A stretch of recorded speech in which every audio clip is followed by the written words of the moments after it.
We start at the White House, where they're in increasing bluster from President Trump about a caravan of around 1,000 to 1,500 immigrants from Central America, the group traveling through Mexico toward the U.S. border, and the president says it must be stopped.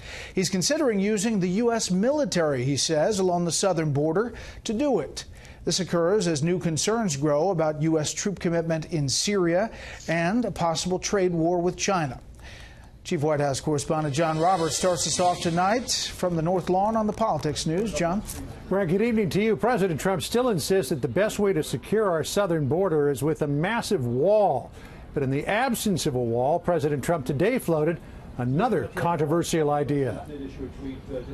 Okay, thank you very much. President Trump today gave no details or would say if U.S. troops would be involved. But meeting with Baltic leaders today, he revealed he wants the U.S. military guarding the southern border. Been speaking with General Mattis. We're going to be doing things militarily. Until we can have a wall and proper security, we're going to be guarding our border with the military. That's a big step. We really haven't done that before. Officials say the White House counsel's office has been looking into the legal aspects of putting the military along the border.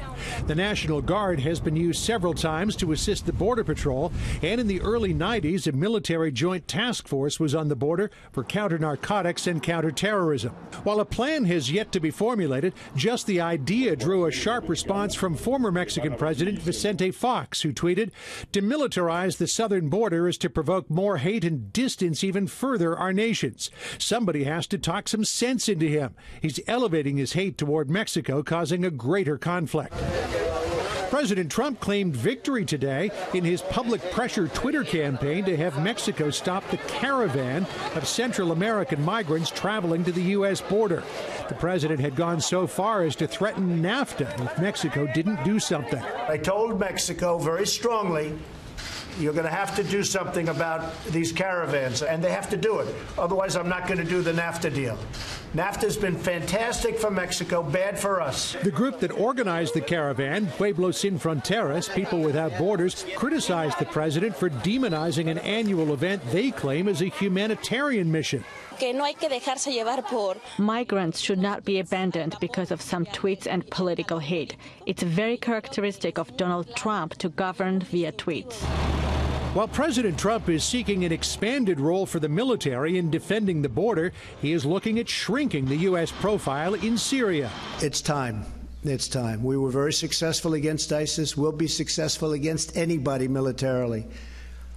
But sometimes it's time to come back home. And we're thinking about that very seriously. Okay? But even the president's own advisors say the U.S. needs to stay in Syria for the foreseeable future. We are in Syria to fight ISIS. That is our mission, and that mission isn't over, and we're going to complete that mission. Experts worry a U.S. pullout could lead to a resurgence of ISIS and remove a counterweight to Russian influence in Syria. Today, President Trump was asked about his relationship with Vladimir Putin, whether he saw him as an enemy or friend. I think I could have a very good relationship with Russia and with President Putin. And if I did, that would be a great thing. And there's also a great possibility that that won't happen. Who knows? And the president dismissed the notion he isn't tough on Russia, pointing to his recent order to expel 60 Russian diplomats in the U.S. So there are many things that I've done, and not only the 60 diplomats. Germany did 4, France did 4, we did 60. There's nobody been tougher on Russia. On whether U.S. troops should stay in Syria, President Trump today revealed that in his March 20th meetings with the Saudi Crown Prince Mohammed bin Salman, President Trump told Salman if Saudi Arabia wants U.S. troops to stay in Syria to stabilize the situation, well, maybe they should pick up the tab. Brett?